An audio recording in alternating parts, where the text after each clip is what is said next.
My parents laughed. When I told them I wanted therapy, so I healed alone, bought a house, and they found out through a realtor they didn't recognize. I'm a 26-year-old adult, but I've always felt like a child trapped under my parents' expectations. For as long as I can remember, my feelings were dismissed or minimized, and my accomplishments were never enough. My younger siblings seemed to float through life with praise at every turn, while I was constantly reminded of my shortcomings. It wasn't that I didn't try. It was that nothing I did ever seemed to matter. It started with small things. Lying awake at night, my chest tight, replaying every word my parents had said that day. Overanalyzing my every mistake. I thought maybe I was just sensitive. Maybe I was overreacting. But the anxiety didn't stop. It kept growing, gnawing at me until I realized that I couldn't just wish it away anymore. I needed help. I needed therapy. The thought terrified me. Therapy, in my family, was a joke. It was for people who were weak or broken. Yet, when I considered the alternative, letting the feelings fester, letting the resentment and self-doubt continue to control my life, I knew I had to try. I wanted to find some way to untangle myself from the web of their judgment. I remember sitting in my room, staring at my phone, debating if I could even bring it up. Could I tell them? Would they laugh? Would they understand? And yet, for the first time, I felt a small spark of defiance. I wanted to be heard. I wanted to be taken seriously. The next evening, I gathered my courage. I walked into the living room, my heart pounding, palms sweaty. "Mom, Dad, I think I need therapy," I said, voice trembling. Their eyes flicked to each other. A pause, then laughter. Sharp, dismissive, like I had said the most ridiculous thing in the world. And in that moment, I realized I was truly alone in this. But I also realized something else. I wasn't going to let them stop me. When the words left my mouth, I could feel the weight of them hanging in the air. "I think I need therapy," I said again, trying to steady my voice. My mom blinked, and my dad's eyebrows shot up like I had just announced I was moving to another planet. Then they laughed. Not a small chuckle, not even a polite smile. They laughed at me, hard, loud, and dismissively like I had just asked to ride a unicorn to work. "You need what?" my dad finally asked, smirking, trying to sound serious but failing miserably. "Therapy? You're fine. Stop overthinking everything." My mom shook her head, rolling her eyes. "Honestly, some people just want attention," she added, her voice dripping with that familiar blend of judgment and superiority. I felt my chest tighten. The room seemed smaller, colder, the laughter echoing in my head, bouncing off walls that had never felt safe. I tried to explain, to make them understand. "I'm not overreacting. I feel anxious all the time. I can't sleep. I stopped. The words felt meaningless against the hurricane of their disbelief. They interrupted me with jokes, sarcastic comments about needing a diary instead of a therapist. Their words weren't cruel in a shouty way. They were sharper, the subtle kind that digs into you slowly and leaves invisible scars. For a moment, I wanted to cry. For a moment, I wanted to run, but I didn't. I sat there, listening, absorbing every dismissive word, and I realized something terrifying. My parents weren't going to understand. They weren't going to change. They weren't going to support me. And yet, somewhere deep down, a small ember sparked. If they wouldn't help me, I had to help myself. If they wouldn't take me seriously, I would take myself seriously. I clenched my fists under the table and whispered to myself, barely audibly, "Fine, I'll do it alone." That was the moment I understood how alone I really was, and also how determined I could be. The first step toward independence had begun, but the path ahead was full of uncertainty, and it was terrifying. After that night, I stopped talking about it. Therapy became my secret mission, my hidden rebellion against the people who were supposed to guide me but couldn't see past their own biases. I spent hours online, scrolling through lists of therapists, reading reviews, comparing credentials, trying to find someone who might actually understand me. Each profile was a mixture of hope and anxiety. Hope that this person could help me. Anxiety that I was venturing into something my parents would never approve of. Booking that first appointment was terrifying. I had to juggle my own schedule, my finances, and the fear of being discovered. I remember my hands shaking as I typed in my credit card information. Could I afford this? Was I strong enough to face someone about all the things I'd been hiding? Every step felt like walking a tightrope over a pit of fear. Even simple tasks became emotionally charged. Driving to the office, waiting in the sterile room with its bland carpet and faint scent of coffee, I felt exposed. What if I broke down? What if I cried too much or said the wrong thing? But when the therapist finally greeted me with a warm smile and that calm, non-judgmental voice, something inside me shifted. For the first time in years, I felt like I was being seen. I spilled everything in that first session, the constant comparisons to my sibling, the ridicule disguised as jokes, the suffocating laughter when I asked for help. Tears streamed down my face, but they weren't the same as the tears I cried at home. They were freeing. Each word was a weight lifted, each confession a step toward reclaiming myself. By the end of the session, I felt exhausted but alive. Alone, yes, but capable. A small part of me whispered that I might actually make it through this. And yet, lurking beneath that fragile hope was the reminder that my parents still didn't know. They still wouldn't understand. That thought lingered in my mind as I walked back to my car, gripping the steering wheel so tightly my knuckles turned white. Knowing the real challenge, healing without their approval, was only beginning. It didn't happen all at once, but slowly I began to feel different. Week by week, session by session, the weight I'd carried for years started to lift. I talked about everything I had buried, the constant comparisons, the favoritism toward my sibling, the subtle jabs disguised as jokes that had followed me since childhood. Every story I told, every tear I shed, chipped away at the invisible chains I didn't even realize I'd been wearing. There were moments that made me gasp in shock, like realizing that my parents' behavior wasn't about me at all. It was about them, their insecurities, their need for control. That small shift in perspective was monumental. For the first time, I saw that I hadn't been weak or broken. I'd just been trapped in a system that didn't know how to nurture me. My anger mingled with relief. I finally understood I wasn't imagining the favoritism, the ridicule, or the dismissiveness. It was real, and it had been shaping me my whole life. One day, my therapist asked a question that hit harder than anything else. Who do you want to be, independent of them? The answer came easily, without hesitation. I wanted to be strong. I wanted to be respected.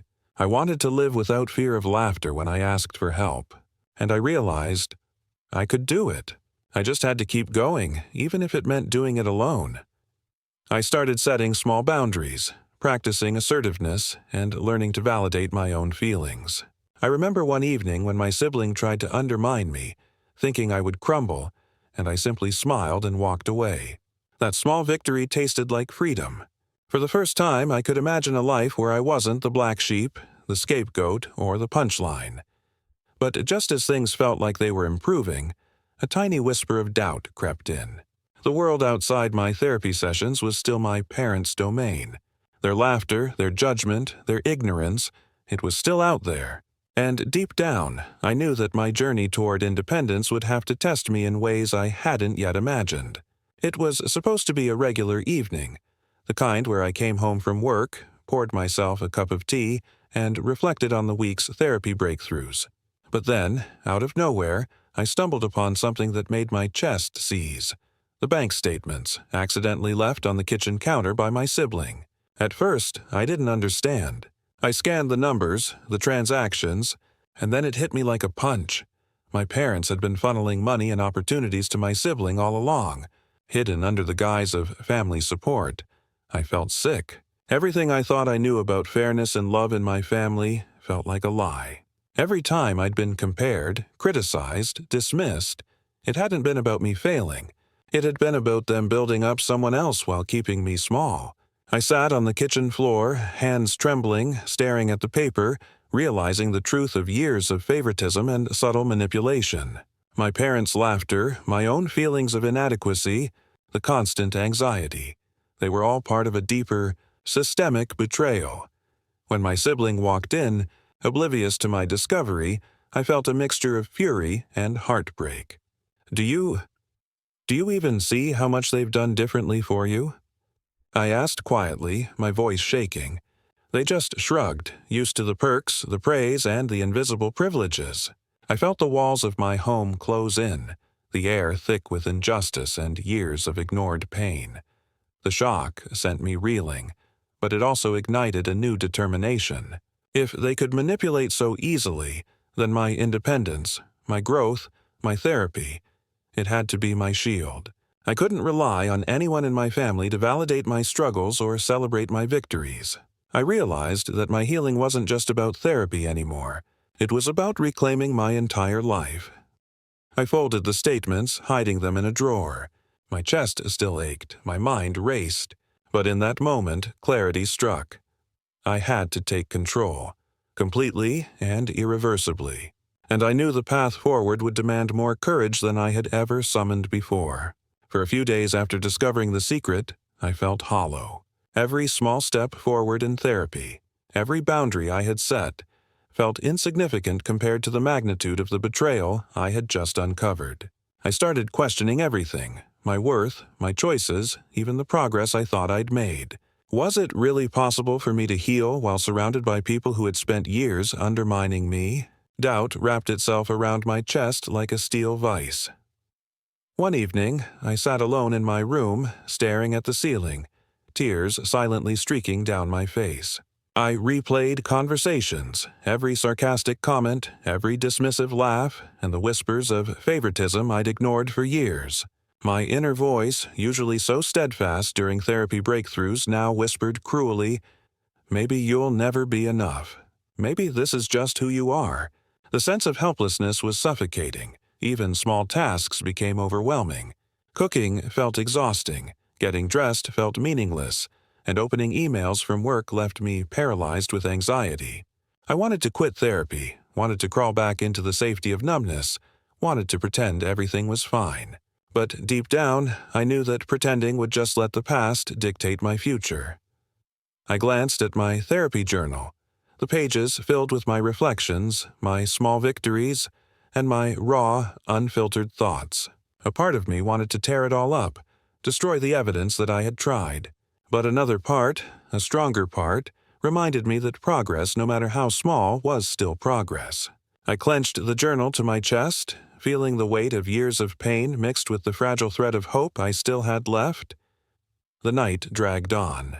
I lay in bed, staring at the darkness, feeling utterly alone. But somewhere beneath the suffocating self-doubt, a single thought persisted.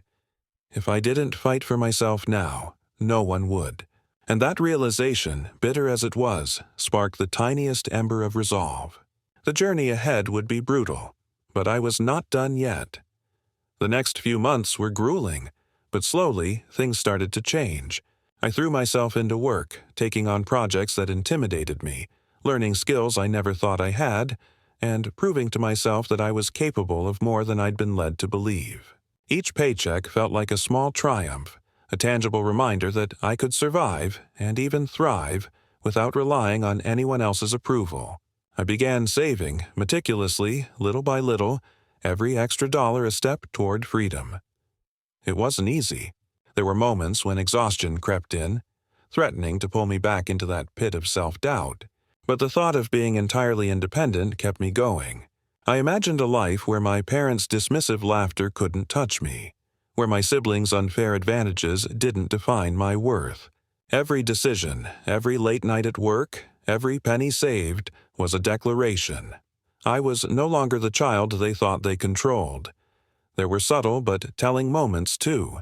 My parents continued their casual mockery, asking sarcastically how I was handling life on my own, or making little digs about my spending habits. Each comment stung, but instead of breaking me, it became fuel. I realized their ignorance was my advantage. They had no idea I was quietly building a life they couldn't influence. By the end of the month, I had enough saved to feel like I could actually make a move. I could envision a space of my own, a home where I would answer to no one, a place built entirely from my effort. For the first time, the abstract concept of independence became real. I remember sitting at my desk one night staring at my bank account, a small smile creeping across my face. I whispered to myself barely audibly, "I can do this. I really can." And yet, a tiny voice in the back of my head warned me that the hardest part wasn't just saving. It was making them realize that I had succeeded without them, and that realization would sting. The next step was closer than ever, and I knew I was ready to take it. I had saved enough to start looking seriously at houses, and every listing I scrolled through felt like a glimpse of freedom. For weeks, I meticulously researched neighborhoods, schools, commute times, and home prices, imagining my life unfolding in spaces that belonged only to me. Each open house I visited, I walked the room slowly, tracing my fingers over counters, imagining where I'd put my books, where I'd sip my morning coffee, where I'd finally feel safe. The smell of fresh paint, the crisp, clean air, even the faint hum of appliances in the background, all of it was intoxicating. It wasn't just about the house itself. It was about reclaiming control. For years, my parents' opinions dictated how I felt, what I did, even who I could trust. Now, every decision, every wall color, every floor plan, every corner of my future home was mine. But I had to be careful. If they found out, they might try to interfere, dismiss my choices, or worse, laugh. That thought kept me alert, calculating every move with the precision of someone planning a secret mission. I remember one Saturday, walking through a small sunlit townhouse and feeling my chest tighten, not with anxiety, but with excitement. This could be it. I could see myself living there, cooking dinners, hosting friends, curling up with a blanket in the living room, finally feeling the weight of their judgments lift. I could picture walking through the front door without fear, without guilt, without the shadow of ridicule trailing behind me. Even as I imagined that life, though, a sliver of nervousness gnawed at me. Could I really do this? Could I commit to the independence I had been building for months? But as I locked the door behind me, heart pounding, I whispered a quiet promise to myself. Yes, I can. And I will. The realtor smiled politely, unaware of the stakes I had attached to every corner of the house. I signed a few papers, took a step back, and felt a surge of pride, and just a hint of anticipation about what would happen when my parents finally realized that I had built a life they didn't control. The next chapter was about to begin, and nothing could stop me now. Signing the final papers felt surreal, almost like stepping into a dream I hadn't allowed myself to imagine for years. The keys were heavy in my hand, a weight that symbolized months of hard work, tears, and silent determination. I remember opening the door for the first time, the smell of fresh paint and polished wood filling my senses, and for the first time in my life, the space felt truly mine. No judgments, no laughter, no comparisons, just me, standing in a place I had earned. I walked through each room slowly, imagining how I'd furnish it, decorate it, and make it a sanctuary from the years of neglect and ridicule. The empty walls seemed to hum with possibility, every corner whispering that I had finally taken control of my life. I could picture waking up here without anxiety pressing down on my chest, cooking breakfast without someone rolling their eyes, laughing without fear of dismissal. Later that evening, I poured myself a glass of wine and sat at the kitchen counter, running my hands over the smooth surface, thinking about the journey that had brought me here. Therapy sessions, late nights at work, months of saving, hiding, and building, every struggle had led to this. For the first time, I felt pride untainted by anyone else's opinion. I had proven to myself that I was capable of creating something beautiful and lasting, entirely on my own. But even in the quiet celebration, a flicker of anticipation lingered. My parents didn't know. They had no idea I had crossed a threshold they never even imagined existed. The thought of them finding out one day, seeing me succeed without their validation, brought a small, secret smile to my lips. I set down my glass and walked to the window, gazing out at the street below, imagining my future unfolding. And somewhere deep inside, a whisper of exhilaration and mischief began to grow. They had no clue that this house, this independence, this life, was mine. And soon they would. I never planned for my parents to find out about the house directly. I wanted it to be my private triumph. But life has a funny way of revealing secrets. A few weeks after moving in, I ran into a realtor friend at a cafe and mentioned my recent purchase. The friend's eyes lit up, and before I knew it, the story had reached someone close to my parents. A week later, my mom showed up, not realizing it was my house, peering at the curb and the "for sale" sign I had just removed. I watched from the window as her brow furrowed. Confusion and disbelief painted across her face. My dad appeared moments later, adjusting his glasses, looking utterly lost. They didn't recognize the house. They didn't recognize me. The independent, confident adult who had built a life completely separate from their expectations. I couldn't help the small, quiet laugh that escaped me as I observed their expressions, the shock mirrored in every glance and whispered comment between them. When my mom finally knocked on the door, I opened it slowly, savoring the moment. "Mom, Dad, hi," I said, keeping my tone casual, though my heart raced with the thrill of seeing them realize the reality of my independence. Their mouths opened and closed like fish out of water, words failing them entirely. "Wait, this is yours?" my dad stammered, disbelief laced with incredulity. The irony was delicious. For years, I had been dismissed, laughed at, and made to feel insignificant. And now, standing here, I held the tangible proof of my success, a life they hadn't anticipated, couldn't control, and couldn't undermine. Their shock was satisfying, yes, but it was also strange, unsettling, because this wasn't about revenge. This was about claiming what was rightfully mine, without their permission or approval. As they stumbled over words, I realized how far I had come. I didn't need their validation, their applause, or their understanding. Yet, in that tense silence, I felt the faintest thrill of curiosity. How would they process this? How would they explain it to themselves? And, most importantly, what would happen next? After their initial shock, my parents didn't immediately approach me directly. Instead, the messages started. Casual texts, vague questions, and hesitant phone calls, all attempting to bridge a distance they suddenly realized existed. "So, how's your new place?" one text read, laced with curiosity and subtle defensiveness. I stared at my phone, reading and rereading it, feeling a mixture of satisfaction, disbelief, and caution. This was the acknowledgement I had longed for in the wrong ways, now filtered through surprise and confusion rather than earned respect. When they finally came by in person, the tension was palpable. My mom circled the living room like a museum visitor, touching countertops lightly, pretending casual interest. My dad leaned against the wall, scanning the rooms, his voice tight, uncertain. "You've really done all of this on your own?" he asked, incredulous. I nodded, smiling faintly, letting the weight of my quiet perseverance sink in. There was no scolding, no laughter, only the realization that the child they had mocked had grown into someone unrecognizable to them, in control, confident, and untouchable.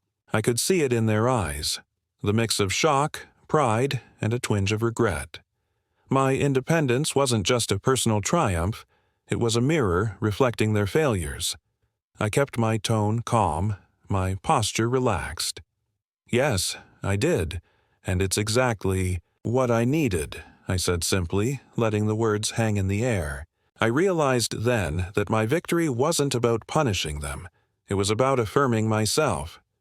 Even my siblings seemed unsettled, their previously smug expression replaced by a quiet acknowledgement of my success. For the first time, the power dynamics had shifted.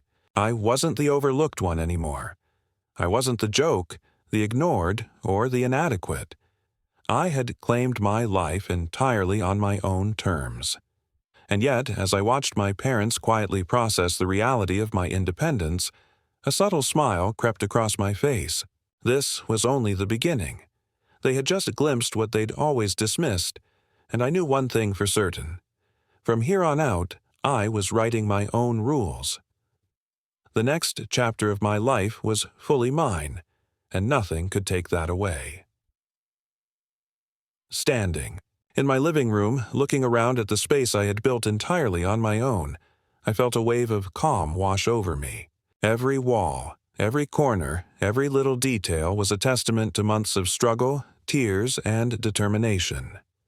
For years, I had been the scapegoat, the overlooked, the one dismissed for wanting help, but now I was unrecognizable, even to them. And for the first time, I realized I didn't need their approval. I didn't need their laughter or their validation. I had proven my worth to the one person who truly mattered, myself. The memory of their ridicule, their dismissive laughter when I first mentioned therapy, still lingered. But it no longer held power over me. Instead, it served as a reminder of how far I'd come.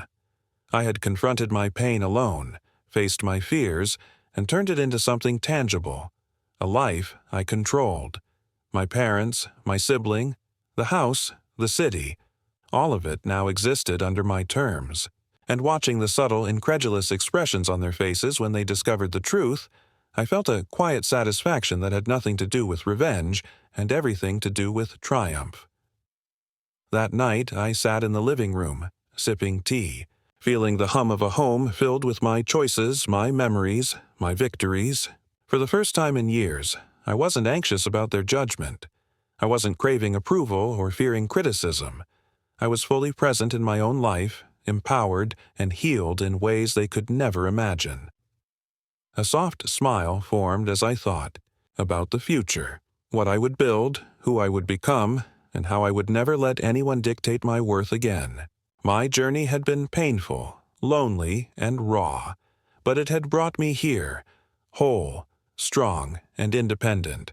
I had healed alone, created my sanctuary, and finally, truly owned my life. And as I turned off the lights and watched the moonlight spill across the living room floor, I whispered to myself, quietly, firmly, almost reverently, "This is mine, all of it, and nothing will ever take it away."